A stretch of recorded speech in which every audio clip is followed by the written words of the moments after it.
Supreme Court leak. Lawmakers continue to react to the High Court document concerning Roe v. Wade. We have team coverage and analysis, including what the vice president said to a pro-abortion group last night in the nation's capital. Papal priority. We hear from a member of the organization charged with fighting clergy sexual abuse. And living calm. EWTN host and author Dr. Ray Guarendi shares his secrets for overcoming anger and frustration. On EWTN News Nightly for Wednesday, May 4th, 2022.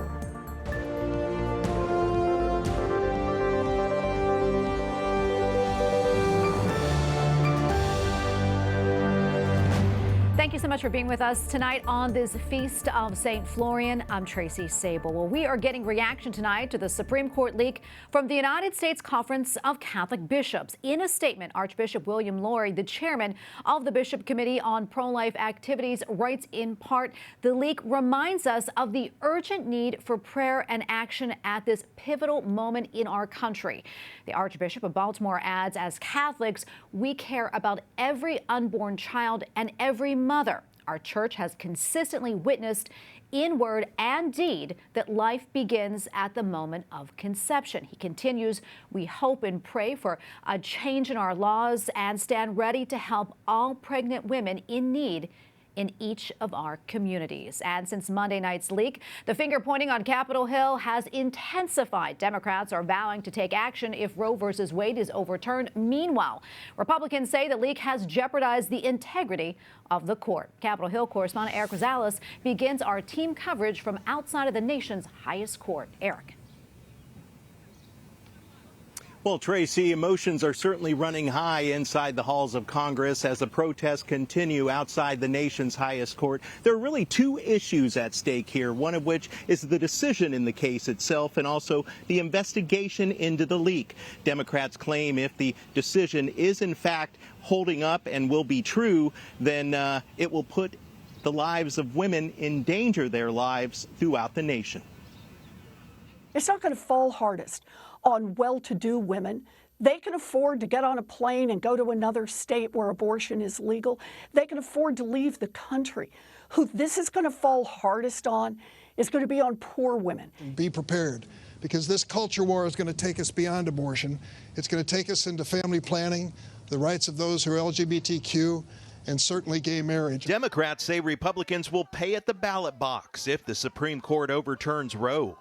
They know they're on the wrong side of history. They know they're on the wrong side of where the American people are. They know they'll pay consequences in the 2022 elections. Republican Senator Bill Cassidy, a doctor, tells me abortion is bad enough, but he says Democrats want to go further. So the baby's being born, and there are Democrats who would say even then you can abort. Now that's not an abortion. That is a life that is incipient, which is destroyed. Democrats accuse some justices nominated by President Donald Trump of lying during their confirmation hearings, but Senator Kevin Cramer says that's not the case. When people get nominated and then confirmed to the Supreme Court, whatever they think before they hear a case, things can change when they hear a case. I mean, that's why they hear cases. It destroys the ability to talk among yourselves, form consensus. The last thing the court needs is a political firestorm. Whoever did this leak should be prosecuted and should go to jail for a very long time. This has shaken the independence and the ability of the judiciary to function. Senate Majority Leader Chuck Schumer tells me as soon as next week the Senate will take a vote to codify Roe, but that will require 60 votes to get that done. And right now, Democrats don't have those votes. And also, Senator Joe Manchin of West Virginia has already said that he will not vote for a filibuster. Reporting outside the Supreme Court, Eric Rosales, EWTN News Nightly. President Joe Biden spoke out again today about the impact of the leaked Supreme Court opinion. He claims that this is about a lot more than abortion. White House correspondent Owen Jensen reports. Owen. Tracy, good evening to you. President Joe Biden, he fired back today asking what are the next things that are going to be attacked. But pro-lifers say it's his administration that treats pregnancy as some sort of disease or burden. After delivering a speech on the economy, President Joe Biden was questioned again about abortion. He ripped the leaked high court opinion on Roe v. Wade, warning this. What happens if you have a state changes the law saying that children who are LGBTQ can't be in classrooms with other children? Is that legit under the way the decision is written? The president also took a swipe at Donald Trump's Make America Great Again supporters and then abruptly walked off, taking no more questions. Because this MAGA crowd is really the most extreme political organization that's existed in American history, in recent American history. Just last night, at an event for Emily's List, a pro-abortion organization, Vice President Kamala Harris said women's rights in America are under attack. If the court overturns Roe v. Wade, it will be a direct assault on freedom. And she hammered home the Biden administration's position. Roe protects the right to access abortion. But Lila Rose from the pro-life group Live Action told us Tuesday Roe v. Wade has never been about the will of the people, and it's never been about justice. President Biden and his administration are ruled by a far left fringe pro-abortion extreme that wants abortion on demand through all 9 months in all 50 states. This is completely out of step with the vast majority of Americans.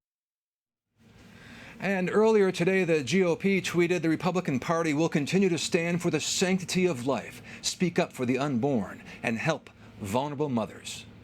At the White House, Owen Jensen, EWTN News Nightly.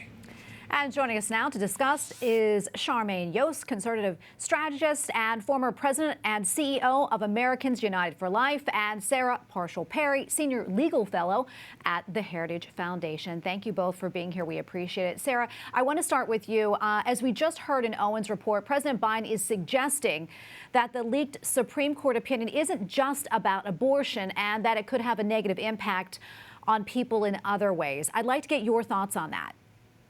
Sure. It doesn't surprise me that this is a public statement that he's making. It's ultimately fear-mongering and histrionics at their worst.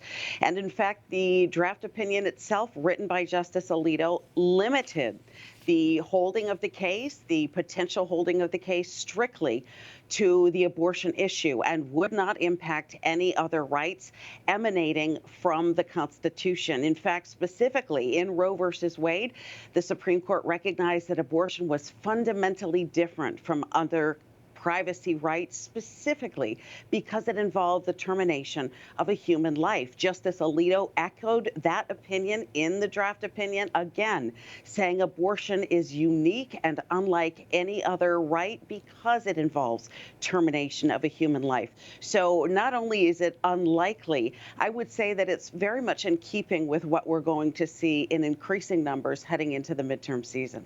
Charmaine, this question is for you. We know the opinion was circulated to members of the court back in February, and the decision was due to be announced sometime in June or July before the justices go on their summer break. That said, why do you think the leak happened this week, and what do you think of this timing? Well, I think it's a naked attempt to influence the internal vote of the Supreme Court. Obviously, whoever leaked it is trying to mobilize opposition. They wanted to see the instantaneous demonstrations that were coincidentally came up immediately after the leak that were outside the Supreme Court. But, you know, this may not cut exactly the way that they think it is. We had an immediate opportunity to kind of test their theory that it was going to help them in the midterms. But in actual fact, we had the primary votes in Ohio last night, and Republicans had record-breaking turnout while the Democrats did not.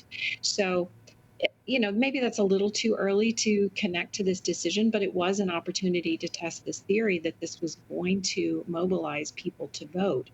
And I think that there's been many decades of the left relying on really skewed polling with very carefully calibrated questions that led them to believe their own press releases that overestimated how much the American people supported Roe and supported a very extremist abortion regime that, if this decision comes down, as this draft seems to indicate, will actually turn the decision-making on abortion back to the people at the state level. Yeah, and if we've been hearing, I mean, Democrats are pushing for Roe to be codified. In fact, Chuck Schumer told our Eric Rosales that the Senate is going to be voting on it as soon as next week. So what exactly will that mean if the court does overturn Roe? I mean, could that render a pro-abortion law passed by Congress to be unconstitutional? Sarah, can you break this down for us?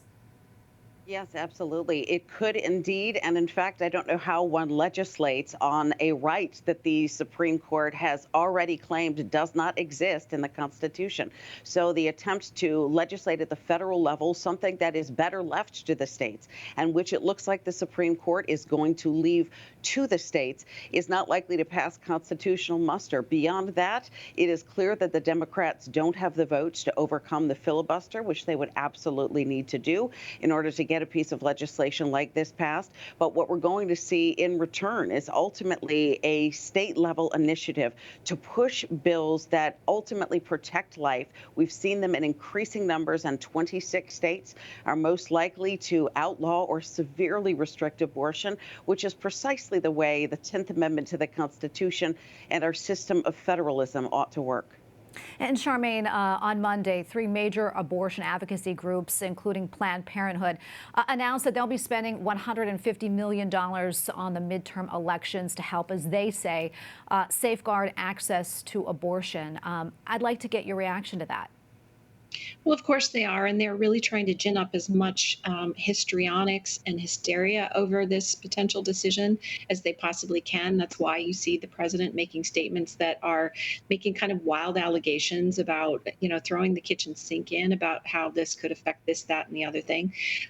But again, I really do think they're overestimating the strength of their position. And you really have to kind of look at the fact that they don't currently have the votes in the Senate to push back, constitutional or not. They can't even get there right now. And why is that?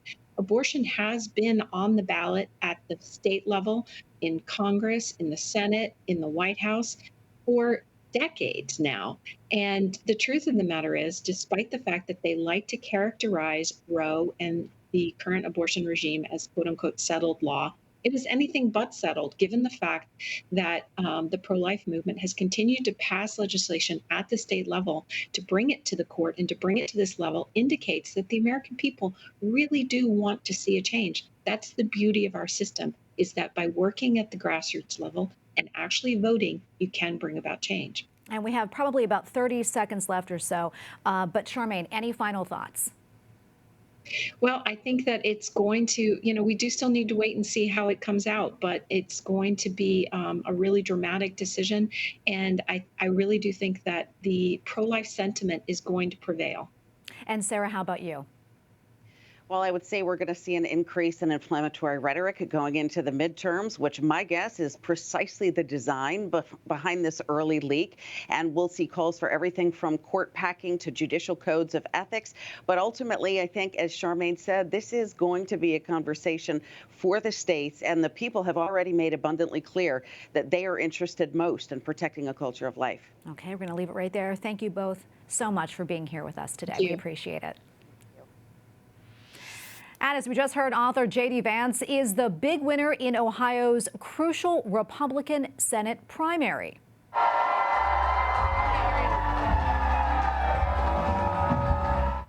Vance thanked former President Donald Trump for his political endorsement. He also received support from Ohio Right to Life. Vance, a recent Catholic convert, will face another Catholic in the general election, veteran Congressman Tim Ryan, who easily won the Democratic primary. Coming up, Pope Francis talks nuclear weapons with Japan's prime minister. Plus, the Holy Father says faith is not just for the elderly. We'll explain.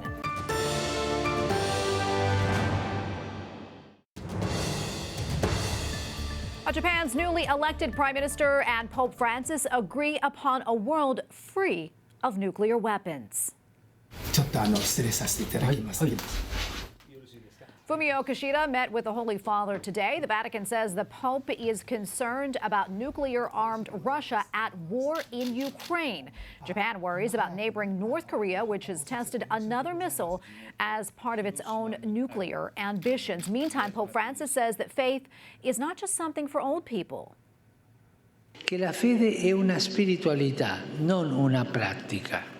At his weekly talk to pilgrims at the Vatican, the Holy Father said faith often is shown in a negative light.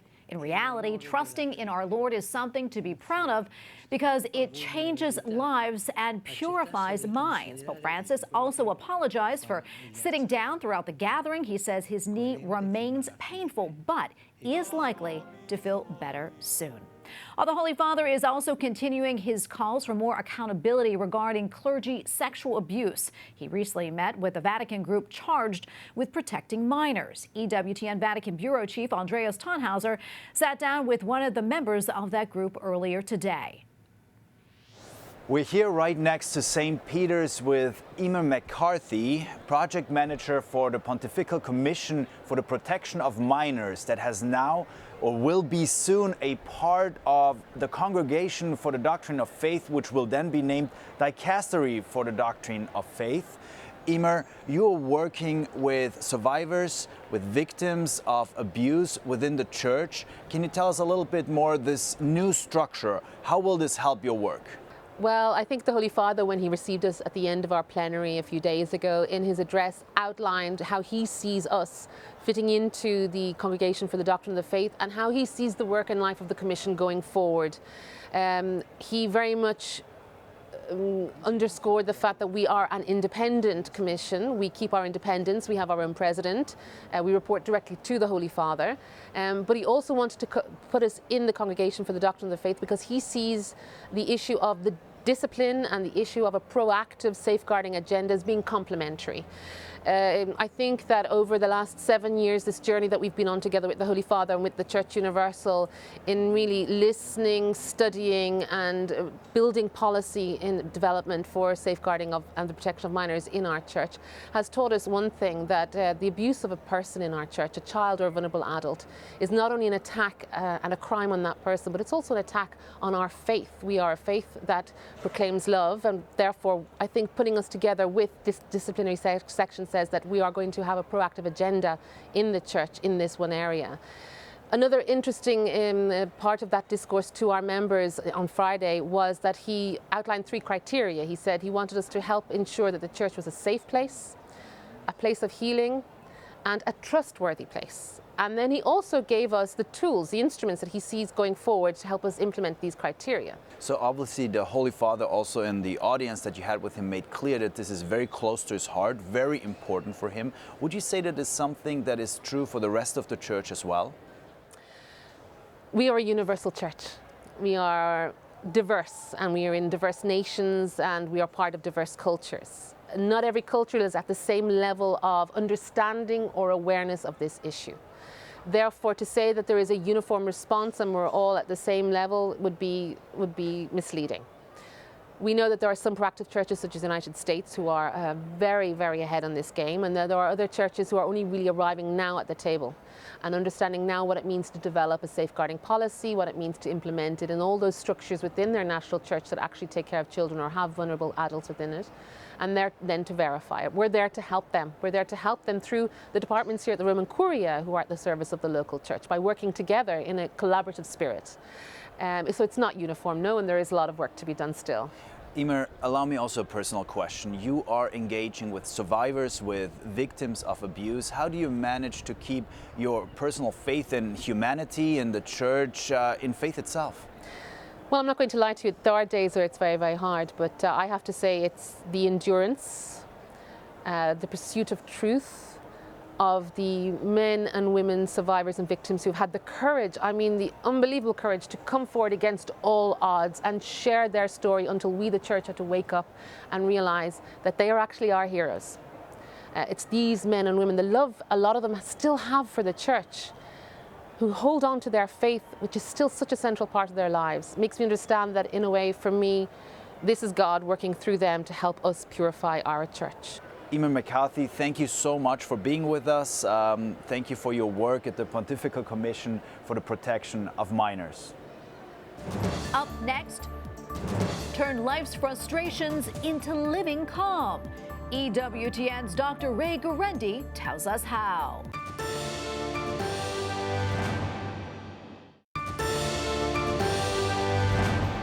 A new book from EWTN Publishing is hoping to help readers live a more calm life. Living Calm, Mastering Anger and Frustration discusses our emotional responses, explains how to create healthy coping strategies, and unpacks the difference between righteous and unrighteous anger. Dr. Ray Guarendi is host of EWTN's Living Right with Dr. Ray and EWTN Radio's The Doctor Is In. He is also the author of Living Calm, Mastering Anger and Frustration. Dr. Ray, great to see you. Thank you so much for your time today. Tell us a little bit more about your book and also why you decided to write it. What inspired you? Most people don't go to confession, or they don't feel bad because they punched somebody. They feel bad because of what they said. And what they said is generally provoked by their internal emotional state: anger, agitation, frustration, irritation. And that's why I wrote the book. You calm that stuff down, you're a lot nicer person. Oh, for sure. I know you opened the book discussing the recent shift in the language from phrases such as "he has a short fuse" to, well, he struggles with anger management issues. Talk to us a little bit more about this and why that shift is so significant. We have over-psychologized our language. We basically have termed everything in the words of some kind of psychological process. Tracy, as you do that, you reduce personal responsibility. You complicate the whole picture. Rather than saying, I did that, that was wrong, that was my fault, I have anger management issues. Yeah, that's true. I mean, you know, we do have to take responsibility for things in our life. In your book, you really dive into that anger. I'm curious, Dr. Ray, why did you choose that emotion to hone in on? It can be the most destructive, Tracy. It can be the one that hurts people the most. It can be the one that evokes the most guilt. Few people, after getting angry, say, you know, I feel so much better now. I vented. I told them what was on my mind. No, they generally feel bad about acting and talking the way they did. 90% of all the nasty stuff I have done in my life came on the heels of being angry or agitated. People think that anger is an emotion. That's part of it, Tracy. But part of it is it's a thought. You have to explore, what am I thinking that is provoking this emotional state?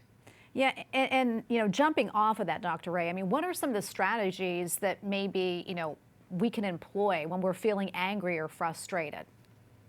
One of the first things to do is to not speak under emotion. If you can hold yourself for 10 seconds, physiologically, you will calm enough to get control. I use this example. Somebody says to me, can't help it. Can't help it. I had to say what I had to say. If I would have said to them right at that moment, I'll give you $1 million if you don't say it, they would say, oh, okay. Well, how about 10,000? How about 1,000? So in other words, what they're really saying is they can control what they say under that surge of emotion. It just comes down to whether they think it's worthwhile. Yeah, very, very good point there. I want to talk about this, talk about our faith, and how can leaning into faith help to maybe alleviate some of that anger and frustration that, you know, we face, especially during these times, which has been so trying for a lot of people.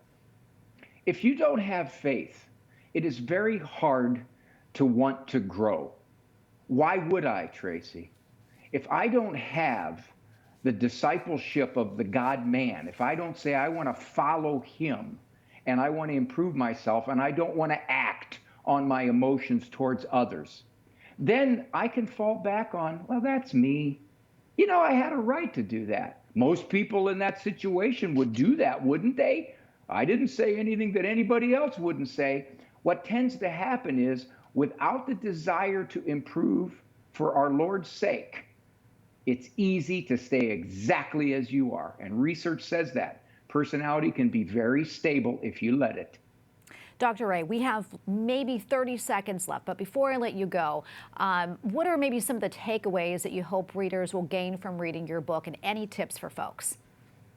I think they'll understand how to think about thinking, how to get into their own head and say, how am I interpreting this situation? How am I taking everything personal? What am I telling myself that is breeding this emotion? Is my anger righteous, which is I am upset because somebody else is being hurt, or is it right-filled, I'm upset because I'm being hurt? Well, Dr. Ray, thank you so much for coming on and for talking to us about your book. It's so helpful. We appreciate it. God bless you. Well, Tracy, if you wouldn't have called me, I'd have been very upset and angry. We'll count to 10 next time. Thank you so much, Dr. Ray.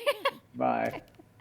And you can get Dr. Ray's book at the EWTN Religious Catalog, EWTNRC.com. Living Calm is item number 82637, so go out and buy it. And we thank you for watching tonight. For the entire EWTN News Nightly team, I'm Tracy Sable. Good night and God bless.